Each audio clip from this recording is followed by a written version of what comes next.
All right, let's dive into something really fascinating today. We're going to unpack a powerful new physics framework called the Single Bulk Framework, or SBF for short. Now, this thing is making some pretty bold claims about the very nature of reality, and we're going to see how it's being put to the ultimate test.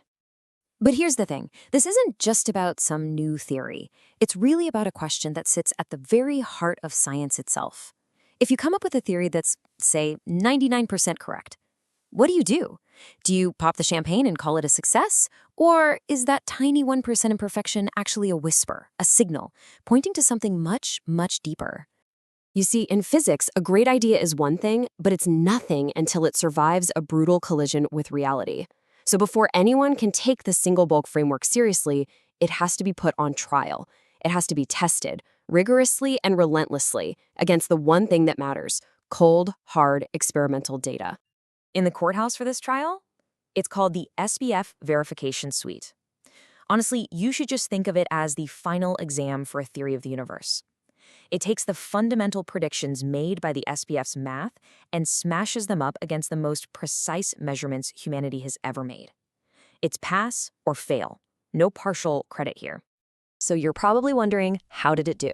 Did the single bulk framework actually pass this brutal exam? Well, let's get into the results, because this is where it all starts to get really interesting. And wow, just look at this. The theory went up against some of the heaviest hitters in the universe. It predicted the mass of the muon, that's the electron's heavy cousin, with a tiny 0.11% error, pass. The even heavier tau particle, pass. The fine structure constant, the thing that governs literally all of light and magnetism, pass. Even the force that holds the nuclei of atoms together, another pass. I mean, on the surface, this looks like a home run, a stunning success. But wait a minute, let's not get carried away. In fundamental physics, success is one thing, but precision is everything. And the real story here isn't just in those big green check marks. It's hiding in the fine print, in those tiny little error percentages. Let's just pull one of these out, a 0.74% error in predicting one of the most basic constants of nature. Now, in your day-to-day life, getting something 99.26% right is an A+, right? But when your goal is to write the instruction manual for the universe, any error, no matter how small, is a giant question mark that you just can't ignore. And you know, this wasn't just a fluke. The source material uses this very specific phrase: subtle, persistent discrepancies. Now that word persistent, that's the clue. That tells us we're not looking at random noise or a simple mistake. We're looking at a pattern. The theory is consistently, stubbornly, almost right in the exact same way over and over again. And this leads us to the absolute core of the mystery. What are these errors trying to tell us? Is this a sign that the theory is fundamentally wrong, a near miss that's ultimately a failure? Or could it be that these little imperfections are actually breadcrumbs, clues, pointing us toward an even deeper, more fundamental layer of reality we haven't even seen yet? Well, it turns out the answer is hiding in plain sight. It's in the gap between the theory's clean, simple model and the beautiful, chaotic, messy truth of the real world. And once you understand this difference, the whole puzzle just clicks into place. Okay, so on the left, you've got the theory's big assumption. It's called the global bulk approximation. It basically treats the vacuum of space as if it's a perfectly smooth, uniform sheet of glass. Think about describing a beach by looking at it from orbit. It just looks like a flat, even-colored surface. But on the right, you've got physical reality, local inhomogeneity. What happens when you zoom way in on that beach? It's not smooth at all. It's made of billions of lumpy, individual, unique grains of sand. And it turns out the vacuum of space is just like that. At the tiniest possible scales, it's a disordered, lumpy, granular structure. And right there, that's the aha moment. The SBF is so incredibly successful because its smoothed, averaged-out model gets the big picture right. It's describing the beach from orbit, and it's doing a great job. That's why it's 99% correct.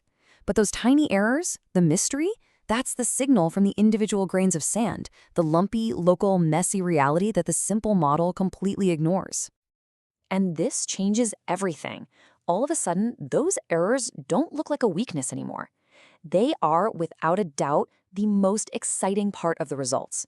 They're like little postcards from a deeper, more granular level of reality telling us, hey, there's more going on down here. And there's a name for the wild stuff happening at that deeper level: scale emergent functions. These are complex behaviors and forces that only exist because of that messy, lumpy reality. They literally emerge from the tiny scales, and they are completely invisible to the simplified, averaged-out model. So what are we talking about here? Well, things like tiny zones of high and low stress in the fabric of space, or something called plastic flow, which are these micro-rotations of the universe's grains that cause little flickers in the forces we measure.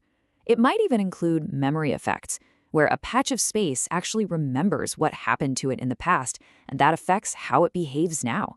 This isn't just a correction. This is brand new physics being hinted at by the errors. So, this insight gives us a crystal clear path forward. The current theory is using this simple average, the mean field approximation. But the next step, the future, is to build a microscopic granular dynamics model, one that actually accounts for all those messy local flickers and fluctuations. And the goal? To get to 100% agreement with what we observe. The errors aren't the end of the road. They are the roadmap for how to get there. Which leaves us with a really profound thought to chew on. For centuries, science has been this grand quest for perfect theories that give us perfect answers. But what if the next giant leap in understanding doesn't come from a perfect score? What if the deepest truths are hiding in plain sight, not in the answers we get right, but in the tiny, persistent, beautiful rounding errors?